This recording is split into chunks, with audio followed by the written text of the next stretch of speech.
6,000 करोड़। दोस्तों, ये किसी की संपत्ति नहीं है, बल्कि ये तो भारतीय जनता पार्टी को पिछले बस 5 सालों में मिलने वाला चंदा है, जिसका खुलासा हाल ही में इलेक्शन कमीशन के एक डॉक्यूमेंट के जरिए हुआ।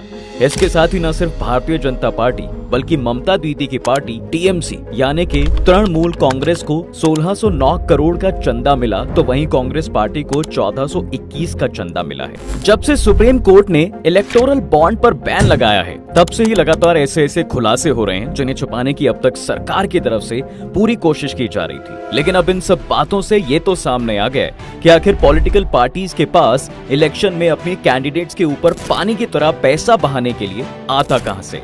तो आज की इस वीडियो में हम आपको बताते हैं कि आखिर क्या है ये इलेक्टोरल बॉन्ड, जिसकी वजह से खुली है इन सभी पॉलिटिकल पार्टीज की पोल।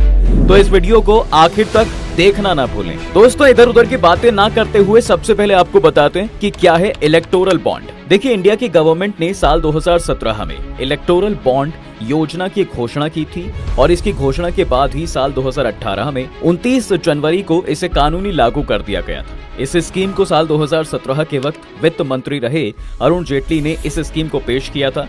बता दें कि 2 जनवरी 2018 को केंद्र सरकार ने इसे नोटिफाई किया और फिर इसके बाद इसे लागू किया गया था। इस योजना के तहत ये एक तरह का प्रॉमिसरी नोट होता है, इसे बैंक नोट भी कहते हैं। इसे कोई भी भारतीय नागरिक या कंपनी खरीद सकती है। दरअसल कोई भी व्यक्ति या कंपनी इसे भारतीय स्टेट बैंक की चुनिंदा शाखाओं से खरीद सकती है और अपनी पसंद के किसी भी राजनीतिक दल को गुमनाम तरीके से बिना बताए दान कर सकती है। लेकिन दोस्तों, इसको खरीदने के भी कुछ नियम हैं। दरअसल इस बॉन्ड को कोई भी ऐसा इंसान ही खरीद सकता है जिसके पास एक ऐसा बैंक खाता हो जिसके केवाईसी की जानकारियां उपलब्ध हैं।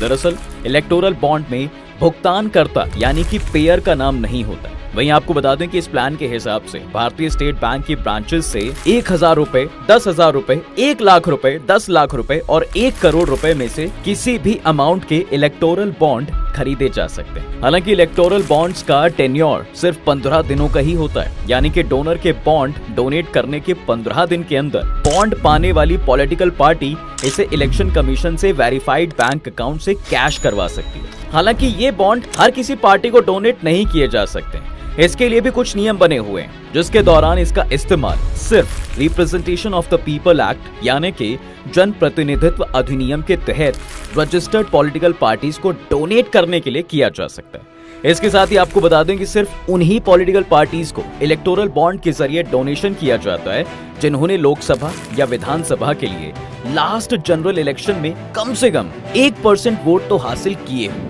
अब इस योजना के तहत इलेक्टोरल बॉन्ड्स जनवरी, अप्रैल, जुलाई और अक्टूबर के महीनों में 10 दिनों के पीरियड के लिए खरीदने के लिए दिए जाते हैं। हालांकि इन सब में एक नियम और भी ऐड है कि जिस साल लोकसभा चुनाव होने हैं उस साल ये बॉन्ड्स 30 दिनों के एडिशनल पीरियड के लिए भी इशू किए जा सकते हैं। कैसे काम करते हैं ये चुनावी बॉन्ड? इलेक्टोरल बॉन्ड को यूज करना काफी आसान है। ये बॉन्ड 1,000 रुपए के मल्टीपल में पेश किए जाते हैं, जैसे कि 1,000 रुपए, 10,000 रुपए, 1 लाख रुपए और 1 करोड़ रुपए की रेंज में हो सकते हैं। ये किसी को भी एसबीआई की कुछ ब्रांचेस पर मिल जाते हैं। कोई भी डोनर जिनका केवाईसी कंप्लेंट अकाउंट हो इस तरह के बॉन्ड को खरीद सकते हैं और बाद में इन्हें किसी भी राजनीतिक पार्टी को डोनेट किया जा सकता है। इसके बाद रिसीवर इसे इसके लिमिटेड टाइम के दौरान कैश में कन्वर्ट करवा सकता है। दोस्तों, इसे कैश में कराने के लिए पार्टी के वेरीफाइड अकाउंट का यूज भी किया जाता है। अब विवादों में क्यों आई ये स्कीम?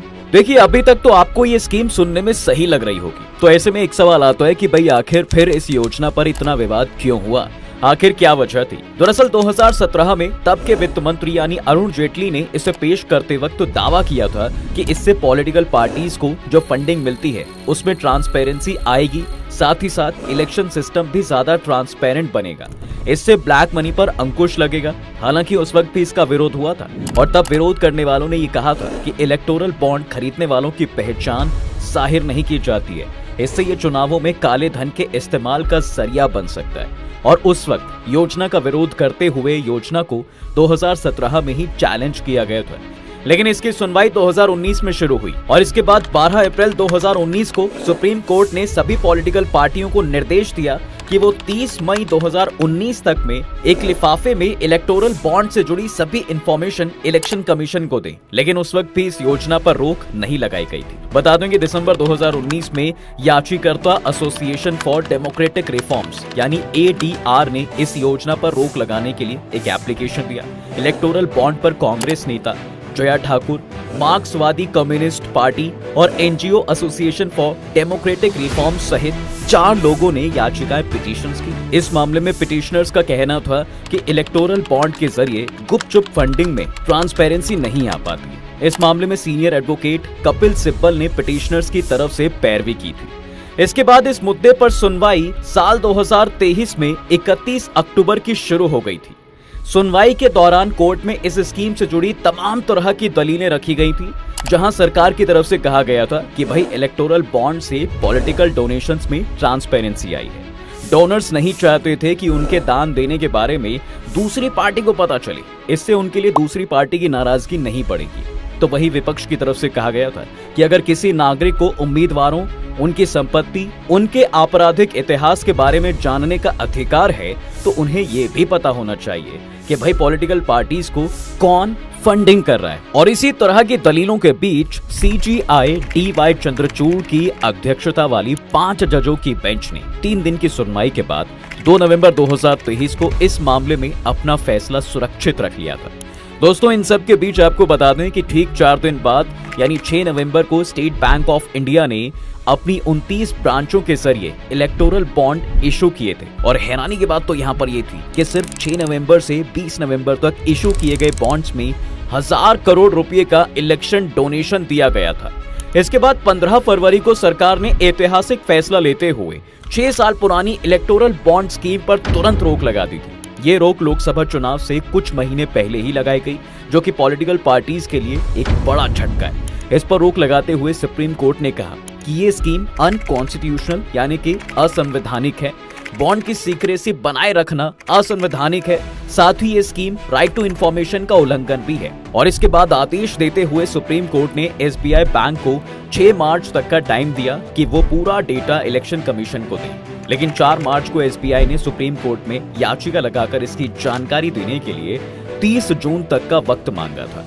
और तब कोर्ट ने बैंक को ज्यादा समय देने का मना करते हुए फटकार लगाते हुए ये कहा था कि आपने अभी तक तय क्या किया है।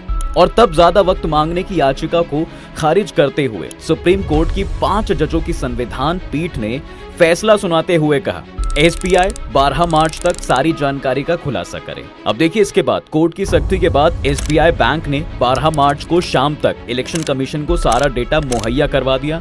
इस पूरे मामले में बैंक ने कहा कि बैंक ने सीलबंद लिफाफे में एक पेन ड्राइव और 2 PDF फाइल के जरिए सारी डिटेल्स इलेक्शन कमीशन को सौंप दी। और उसके बाद इलेक्शन कमीशन ने ये सारी डिटेल्स अपनी वेबसाइट पर पब्लिश की, जो कि आप अपनी स्क्रीन पर इस वक्त देख पा रहे हैं।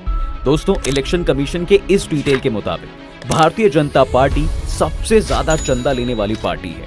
इस डेटा के मुताबिक 12 अप्रैल 2019 से 11 जनवरी 2024 तक पार्टी को सबसे ज्यादा 6060 करोड़ रुपए मिले हैं। तो वहीं लिस्ट में दूसरे नंबर पर है तृणमूल कांग्रेस का नाम, जिसे 1609 करोड़, और तीसरे नंबर पर कांग्रेस पार्टी आती है जिसे 1421 करोड़ मिले। हालांकि किस कंपनी ने किस पार्टी को कितना चंदा दिया है, इसका लिस्ट में जिक्र नहीं किया गया। दरअसल चुनाव आयोग ने वेबसाइट पर 763 पेजों की 2 लिस्ट अपलोड की है, जिसमें एक लिस्ट में बॉन्ड खरीदने वालों की जानकारी है, तो वहीं दूसरी में इन पार्टियों के मिलने वाले बॉन्ड की डिटेल्स हैं। इसके साथ ही आपको बता दें कि पॉलिटिकल पार्टियों को सबसे ज्यादा चंदा देने वाली company future gaming and hotel services PR है, जिसने 1368 करोड़ के बॉन्ड खरीदे। बता दें कि कंपनी ने ये बॉन्ड 21 अक्टूबर 2020 से जनवरी 24 के बीच खरीदे। कंपनी के खिलाफ लॉटरी रेगुलेशन एक्ट 1998 के तहत और IPC के तहत कई मामले दर्ज हैं। दोस्तों, आपको बता दें कि चुनावी बॉन्ड इन कैश कराने वाली पार्टियों में Congress, Trinamool Congress, Aam Aadmi Party, Samajwadi Party, AIADMK, PRC, Shiv Sena, TDP, YSR Congress, DMK, JDS, NCP, JDU और राजद भी शामिल है। इलेक्शन कमीशन के जारी किए गए इस डेटा के मुताबिक 1 अप्रैल से 11 अप्रैल 2019 तक 3,346 चुनावी बॉन्ड खरीदे गए थे। इनमें 1,609 कैश कराए गए। 1 अप्रैल 2019 से 15 फरवरी 2024 के बीच कुल 22,217 बॉन्ड खरीदे गए। 12 अप्रैल 2019 से 15 फरवरी 2024 तक कुल खरीदे गए चुनावी बॉन्ड की संख्या 18,871 हो गई थी। इनमें 20,421 बॉन्ड इन कैश कराए गए। हालांकि सुप्रीम कोर्ट अभी भी एसबीआई बैंक से जवाब मांग रहा है। कोर्ट ने बैंक से कहा है कि बैंक को बॉन्ड की पूरी डिटेल, उसकी खरीदी की तारीख, खरीदार का नाम, कैटेगरी बताई जाए। लेकिन बैंक ने यूनिक अल्फा न्यूमेरिक नंबर्स का खुलासा नहीं किया है, जिसका खुलासा करने को भी कोर्ट ने जल्द ही बैंक को कहा है। दोस्तों, हमारे देश में चुनाव एक त्योहार के जैसे होते हैं, जहां पार्टी अपने कैंडिडेट्स पर पानी की तरह पैसा बहाती है और ऐसे में इस पैसे को बहाने के लिए उन्हें कहीं ना कहीं से तो पैसा इकट्ठा करना ही पड़ता है। और ऐसे में सवाल आता है कि अब जब ये इलेक्टोरल बॉन्ड्स की योजना बंद हो गई है तो अब ये पार्टी पैसा कहां से लाएगी, और इससे पहले भी इन पार्टी को पैसा कहां से मिलता था। दरअसल इस स्कीम से पहले पॉलिटिकल पार्टियों को चेक के जरिए चंदा दिया गया था। चंदे में दी गई राशि की पूरी जानकारी उनके एनुअल अकाउंट में होती थी। राजनीतिक पार्टियां चुनाव आयोग को चंदा देने वाले का नाम और प्राप्त राशि की जानकारी देती थी। ऐसी सिचुएशंस में कॉर्पोरेट्स चेक के जरिए बड़ी रकम का चंदा देने से बचते थे, क्योंकि इसकी पूरी जानकारी कमीशन को देनी होती थी। बता दें कि आज से लगभग 40 साल पहले सभी पार्टियों के कार्यकर्ताओं के पास एक रसीद बुक हुआ करती थी। इस बुक को लेकर कार्यकर्ता घर घर जाते थे और अपनी पार्टी के लिए लोगों से चंदा वसूलते थे। नवंबर 2023 में केंद्र ने सुप्रीम कोर्ट को बताया था कि फाइनेंशियल ईयर 2004-05 से 2014-15 के बीच 11 साल के ड्यूरेशन के दौरान पॉलिटिकल पार्टीज की कुल इनकम का 69% हिस्सा अननोन सोर्सेज से मिलता था, यानी कि एक ऐसी जगह से जहां पॉलिटिकल पार्टी का कोई लेखा जोखा नहीं होता था और पूरा अमाउंट कैश में दिया जाता था और बैंकिंग सिस्टम से बाहर रहते थे। इस वजह से इसको ब्लैक मनी माना जाता था और इसी व्यवस्था को बंद करने के लिए सरकार इलेक्टोरल बॉन्ड की स्कीम लेकर आई थी, जिसे भी अब बंद कर दिया गया है। ऐसे में अब आगे क्या स्कीम आती है ये देखना होगा। लेकिन क्या लगता है आपको, इस स्कीम के बंद होने से करप्शन पर रोक लगेगी? हमें हमारे कमेंट सेक्शन में जरूर बताएं। फिलहाल के लिए इस वीडियो में इतना ही। अगर आपको वीडियो पसंद आई है तो इसे लाइक कर दो, शेयर कर दो। साथ ही अगर आप चैनल पर नए हैं तो इसे सब्सक्राइब करना और बेल आइकॉन दबाना बिल्कुल ना भूलें।